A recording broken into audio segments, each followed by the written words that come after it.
Welcome to Kenton's videos. Enjoy the video.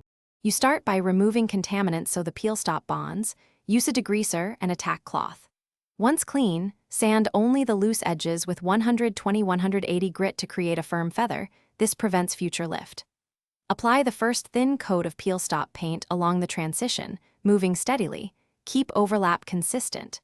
Make sure to mask adjacent panels and trim now, because once you spray the product, cleanup is harder. Work in 2-3 short passes to avoid runs and to build even adhesion.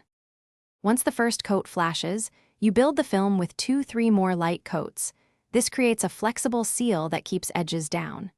Make sure to wait about 5-10 minutes between coats so solvents evaporate. If you rush, you trap solvents and cause lifting. Sand lightly between coats with 300-400 grit when the film is tack-free to level high spots. Keep a 6-8 inch spray distance, and use crosshatch passes to ensure uniform coverage without orange peel.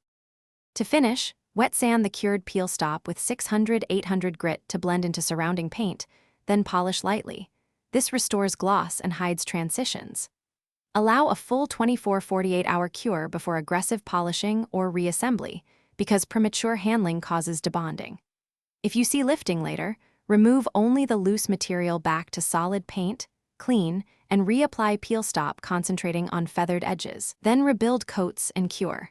This targeted repair prevents widespread respray and keeps the job durable. Thanks for watching. Consider subscribing if we helped you.